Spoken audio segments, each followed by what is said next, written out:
Hello, कैसे हैं आप सभी। आई होप आप सभी बहुत अच्छे होंगे। मैं आप सभी का एक बार फिर से स्वागत करता हूं आपके YouTube channel basics of Dheeraj sir पे।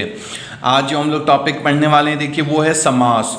आपकी चाहे छोटी क्लासेस हों, बड़ी क्लासेस हों, कंपटीशन एग्ज़ाम हो, उसी में ये बहुत बड़ा पॉइंट है समास का। तो आज हम पढ़ेंगे कि कैसे, देखिए आप लास्ट तक वीडियो के बने रहें। मैं आपको इतनी आसान तरीके से समास समझाऊंगा कि आप कभी नहीं भूल पाएंगे। तो चलिए सबसे पहले हम स्टार्ट करते हैं कि समास आखिर होता क्या है। देखिए ऐसे जैसे प्रश्न है कि समास की परिभाषा 100 उदाहरण लिखिए। मतलब समास है क्या? तो दो अथवा दो से अधिक शब्दों के संयोग से बना एक सार्थक शब्द समास कहलाता है। मतलब जब दो या दो से अधिक शब्द आपस में मिलकर के और एक ऐसा शब्द बनाएं जिसका कोई मतलब निकलता हो, सार्थक शब्द निकलता हो, तो उसे ही हम समास कहते हैं। जैसे रसोई घर, रसोई के लिए घर, राजा रानी, राजा और रानी, इसी तरह से बाकी भी। तो सबसे पहले हमने परिभाषा देखी समास की। अब यह है कि समास के कितने भेद होते हैं और उनके नाम लिखिए। तो देखिए समास के 6 भेद होते हैं। कौन कौन से हैं? अव्ययीभाव समास, तत्पुरुष समास, कर्मधारय समास, द्विगु समास, द्वंद्व समास और बहुब्रीहि समास। और आपके जो कंपटीशन एग्जाम हैं या जो बड़ी क्लासेस हैं उनमें इनसे रिलेटेड ही क्वेश्चन पूछा जाता है। तो गौर से देखिए कि हर समास की एक बहुत ही आसान से एक शब्द को पकड़ना है आपको, और आप आराम से पकड़ लेंगे कि किस प्रकार का समास है। देखिए इसके हिंट्स कितने आसान है वो मैं आपको दिखाता हूं। जैसे हम सबसे पहले देखते हैं अव्ययीभाव समास। अव्ययीभाव समास की क्या खासियत होती है? देखिए, जिस समास में पहला पद अव्यय और दूसरा पद संज्ञा हो। मतलब पहला पद तो अव्यय हो और दूसरा पद क्या हो? संज्ञा। अब अव्यय क्या होता है? आपने संस्कृत में अव्यय पढ़ा होगा। जैसे अभी आप जब शब्द देखेंगे बहुत सारे, देखिए जैसे प्रतिदिन है, तो प्रतिदिन का मतलब होता है दिन दिन, समझ रहे हैं? ऐसे ही यथाविधि, तो ये जो यथा है ना, ये आपका क्या है? जैसे इसमें ये प्रति था, ये प्रति अव्यय शब्द है। जब आप संस्कृत पढ़ेंगे तो उसमें आपके 20-25 आपको अव्यय शब्द हैं, बहुत सारे हैं, लेकिन जो मेन हैं उनमें से देखिए प्रति क्या हो गया? अव्यय। दिन क्या है? इसकी संज्ञा, तो इसलिए प्रतिदिन हो गया। यथाविधि में देखिए यथा जो है वो क्या है आपका? अव्यय, विधि संज्ञा, तो विधि के अनुसार। तो प्रत्येक, इसी तरह से देखिए प्रत्येक, आमरण, निडर, ये कुछ ऐसे शब्द हैं जिनका जो पहला शब्द है वो अव्यय होता है और जो दूसरा शब्द होता है वो इसकी संज्ञा होती है, और इसीलिए इसे हम अव्ययीभाव समास कहते हैं। अव्ययीभाव में समझ गए पहला शब्द क्या होगा? अव्यय, ये इसकी खासियत होती है। दूसरा तत्पुरुष समास। तत्पुरुष समास में आपको कुछ नहीं करना है। कारक आप लोगों ने पढ़ा होगा। कारक कर्ता ने कर्म को करण से, संप्रदान के लिए अपादान से, याद आया? बस वो शब्द इसमें होते हैं, ये आपको ध्यान रखना है। देखिए, जिस समास का उत्तर पद अर्थात वाद वाला पद प्रधान हो तथा पहले पद के साथ लगी विभक्ति का लोप हो। इसमें नहीं दे रखा है, मैं यहाँ पे डाल देता हूं कारक शब्द। क्या लिखेंगे आप? कारक शब्द। कारक शब्द समझ गए कौन से होते हैं? कर्ता ने, करण को, जैसे ये शब्द मैं लिख रहा हूं, देखिए कर्ता ने, मतलब या तो नहीं आए, कर्ता ने कर्म को करण से संप्रदान के लिए अपदान से, है ना, ये शब्द आएंगे। ने, को, से, के, मतलब कारक शब्द इसमें आते हैं। अब देखिए कैसे, जैसे देखिए इसमें ये है यश प्राप्त, यश को प्राप्त, को आ गया, देखिए ये रहा को। तत्पुरुष समास कौन सा हो गया? जिनमें कारक शब्द आए। कारक शब्द का लोप होता है, कारक शब्द इसमें आते हैं। जैसे देखिए को, ईश्वर प्रदत्त, मतलब ईश्वर के द्वारा दिया गया, के आ गया ना, ईश्वर के द्वारा। वाक युद्ध, वाक से युद्ध से आ गया। विद्यालय, विद्या का आलय का आ गया। तो का, के, की, कारक शब्द इसमें आते हैं, उसे हम तत्पुरुष समास कहते हैं। समझ गए? अब देखिए आता है कर्मधारय समास। कर्मधारय समास को आप कैसे पहचानेंगे? तो कर्मधारय समास की देखिए पहचान क्या होती है कि जिस समास में विशेष्य और विशेषण का मेल हो, मतलब एक शब्द दूसरे की विशेषता बता रहा हो, उसे कर्मधारय समास कहते हैं। समझे? विशेष्य और विशेषण मतलब एक शब्द दूसरे की विशेषता बताता है, उसे ही हम कर्मधारय समास कहते हैं। जैसे देखिए नीलकमल, नीला है जो कमल। तो यहाँ कमल की विशेषता क्या है कि वो नीला है। तो ये देखिए कमल की विशेषता ये नीला शब्द बता रहा है ना, तो एक शब्द दूसरे की विशेषता बता रहा हो। जैसे देखिए पीतांबर, पीत है जो अंबर, पीत मतलब पीला है जो अंबर, तो अंबर की विशेषता क्या बताया जा रहा है, पीत।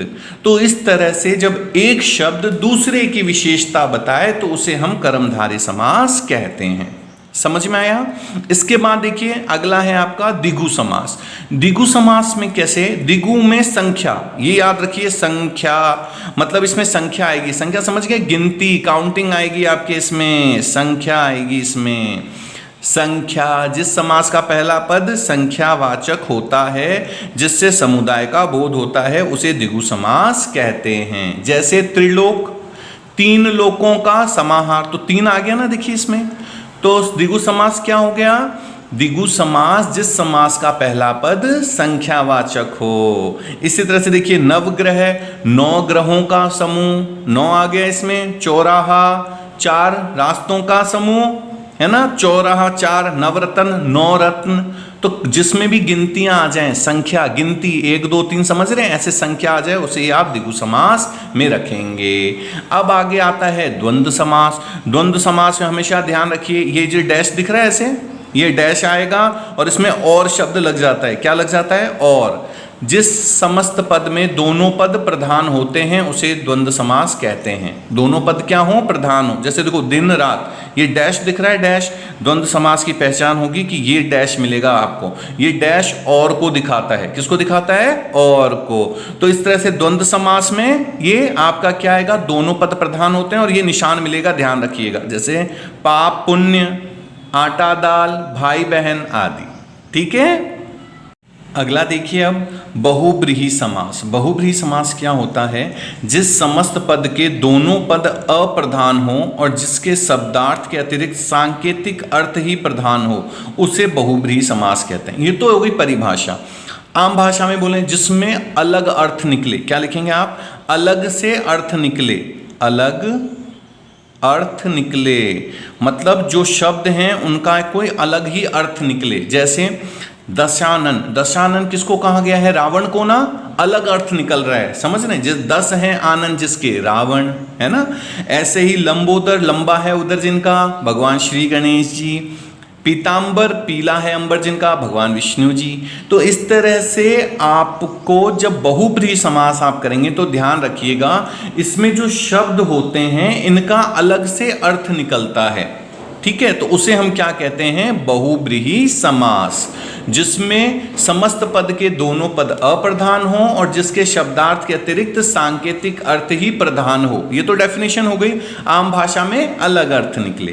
तो ये तो हो गया, जैसे हमने अभी देखा ये 6 तो अलग अलग प्रकार के हमने देखे समास। अब हम इनका देखिए कि जैसे कंपटीशन एग्जाम में या आपके स्कूल लेवल पे कैसे कैसे क्वेश्चन आ सकते हैं, तो अलग अलग टाइप के मैंने क्वेश्चन लिए हैं। जैसे देखिए कि प्रश्न ये है, 2 पदों के मध्य कारक चिन्ह आता है। कारक चिन्ह ये होता है, ध्यान रखिएगा, ऐसे डैश। किसमें पढ़ा था आपने, ये द्वंद्व समास में अभी बताया था, तो द्वंद्व समास में। फिर चंद्रमुख समास के विग्रह का सही रूप है, तो चंद्रमुख क्या होगा, चंद्र सा मुख, चंद्र रूपी मुख या चंद्र का मुख, तो चंद्र रूपी मुख। चंद्रमुख का क्या होगा, चंद्र रूपी मुख। तो इस तरह से आपके, अच्छा देखिए जो सबसे इंपॉर्टेंट टाइप के जो क्वेश्चंस हैं वो कुछ आपको इस तरह से मिलेंगे जिनको आपको करना है। देखिए गौर से, इसमें निम्नलिखित सामासिक पदों का विग्रह कर समास का नाम बताइए। ऐसे शब्द मिलेंगे, या तो अगर आप कंपटीशन में हैं तो इनके, या तो आपको ये जैसे दे दिया जितना शीघ्र हो सके निम्न में से कौन सा समास है बताइए, तो आपको या तो समास पूछ लेंगे या फिर ऐसे ही शब्द दे देंगे, इसका आपको विग्रह करना है। तो देखिए कैसे, यथाशीघ्र, यथाशीघ्र मतलब जितना शीघ्र हो सके, जितनी जल्दी कर सको। अव्ययीभाव समास क्यों हुआ, क्योंकि ये जो यथा शब्द है ये अव्यय शब्द है। हमने अव्ययीभाव समास में पढ़ा था कि पहला पद क्या होता है, अव्यय शब्द होता है, तो अव्यय शब्द के साथ हमने इसको देखा। घर घर दिख रहा है ये डैश, अब ये घर घर 2 जगह था। देखिए ये जो कारक चिन्ह है ये किस में आता था, हमने देखा था ना द्वंद्व में, लेकिन द्वंद्व में आपने एक चीज देखी होगी कि उसमें 2 चीजें थी, जैसे राम सीता, माता पिता, एक जैसे शब्द नहीं थे। यहाँ पे देखिए एक जैसे शब्द हैं। तो घर, ये जो घर है ये आपका अव्यय शब्द है जिसका मतलब होता है प्रत्येक, और ये घर जो आपका घर होता है, तो प्रत्येक घर, समझ गए, अव्ययी भाव समास। अगला देखिए यज्ञशाला, यज्ञ की शाला, यज्ञशाला यज्ञ की, तो की आ गया, की क्या है, कारक याद करिए, कर्ता ने कर्म को करण से संप्रदान के लिए अपादान से संबोधन का के की आ गया, तो ये कौन सा हो गया, तत्पुरुष समास, क्योंकि कारक शब्द का लोप किस में होता है, तत्पुरुष समास में। अभी मैंने बताया आपको। अब देखिए देशभक्त, अब ये डैश है, देश और भक्त दोनों अलग अलग हैं, तो कौन सा हो गया ये, तत्पुरुष समास। देश का भक्त, क्योंकि इसमें भी कौन सा शब्द आ रहा है, का, समझ गए, का, देश का भक्त, तो का किसको दिखा रहा है, कारक शब्दों को, ठीक है।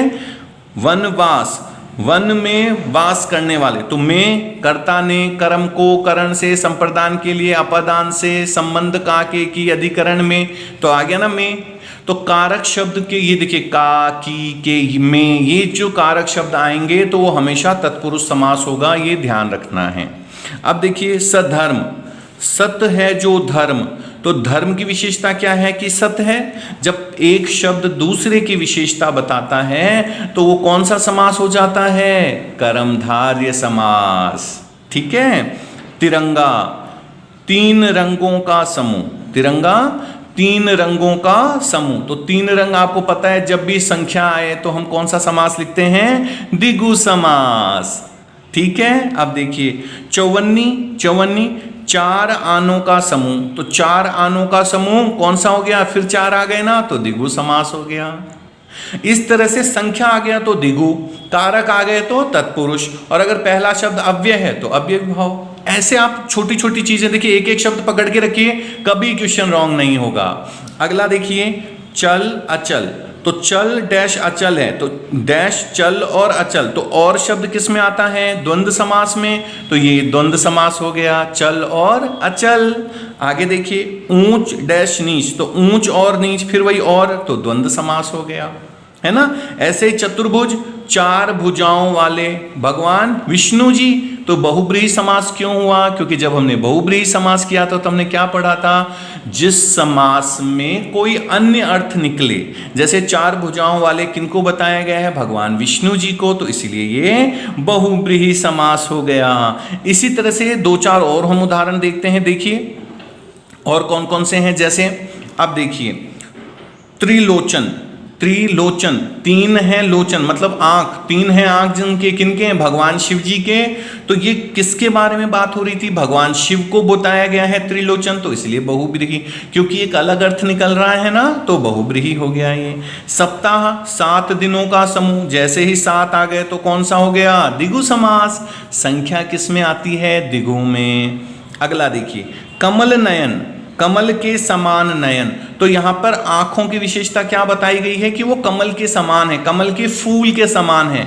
तो जब एक शब्द दूसरे की विशेषता बताए तो उसे हम क्या कहते हैं, कर्मधारय समास।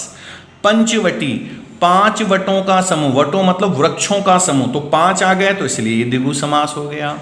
अब जन्म रोगी, जन्म से ही जो रोगी है, तो से आ गया ना, कारक शब्द कर्ता ने कर्म को करण से आ गया, तो तत्पुरुष समास। तो इस तरह से जो मैंने आपको आसान शब्दों में समझाया है, इस शब्दों को पकड़ लीजिए, जो छोटी छोटी चीजें मैंने बताई हैं बस इनको पकड़ के रखिए, और फिर आप देखिए आप कैसे नहीं सॉल्व कर पाते हैं।